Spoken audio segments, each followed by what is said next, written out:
আসসালামু আলাইকুম। সবাই কেমন আছেন? আলহামদুলিল্লাহ আমি ভালো আছি। আমি রাশিয়ার ব্লাগোভেস থেকে বলছি। আমি সিনোভ্যাক ইঞ্জিনিয়ার কনস্ট্রাকশন কোম্পানিতে এসেছি প্রায় ১.৫ মাস হয়ে গেছে। অনেকে অনেক কিছু বলেন যে যুদ্ধ, জোর করে এই অনেক কিছুই।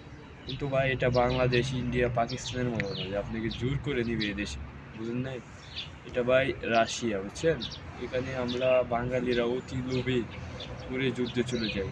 আমাদের যে কোম্পানি, এই কোম্পানি আলহামদুলিল্লাহ আমাদের মোটামুটি ভালো একটা স্যালারি দেয়। কিন্তু আমরা বাঙালি তো ভাই, যত দিবেন আরও তত বেশি লাগে।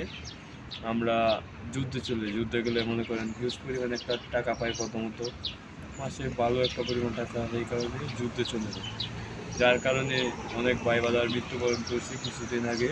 আমার পরিচিত ২টা ভাই বাদার মারা গেছে, ইয়াসিন আর একজন হচ্ছে আকরাম ভাই। ওনাদেরকে অনেক না করার সত্ত্বেও ওনারা যুদ্ধে চলে যায়, যার কারণে অকাল মৃত্যু হয়।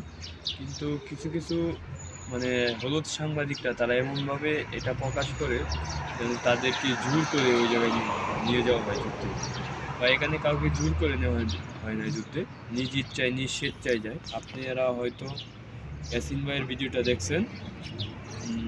ইয়াসিন ভাই একটা ভিডিওতে বলছে, কিন্তু ওইটা হঠাৎ করে সরকারিভাবে যেমনি হোক কেটে ফেলা হয়েছে ভিডিওটা, আপাতত এখন নেই।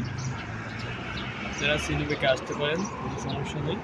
সিনেমাকে কাজ ভালো, মোটামুটি ভালো কাজ।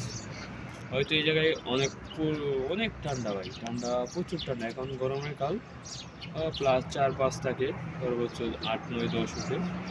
শীতকালে আপনার -40-45 এমন হয়ে যায়। তাই কোনো সমস্যা নেই, যার ভাই আসতে চান সিনেমের কোম্পানিতে আসেন, কোনো সমস্যা নেই। এখানে যুদ্ধের কোনো সমস্যা নেই। আমরা যে জায়গায় থাকি ভাই, মস্কো থেকে প্রায় ১০,০০০ কিলোমিটার দূরে, আর মস্কো থেকে ইউক্রেন আরও ৫,০০০ কিলোমিটার দূরে। চিন্তা করেন, এই দেশের লোকেরাই জানে না রাশিয়ার যুদ্ধ হচ্ছে, আর আমরা বাঙালি একটা কিছু হইলেই এটা নিয়ে খুব চিল্লাচিল্লি বা এগুলো। আসসালামু আলাইকুম, দেখা হবে অন্য কোনো ভিডিওতে।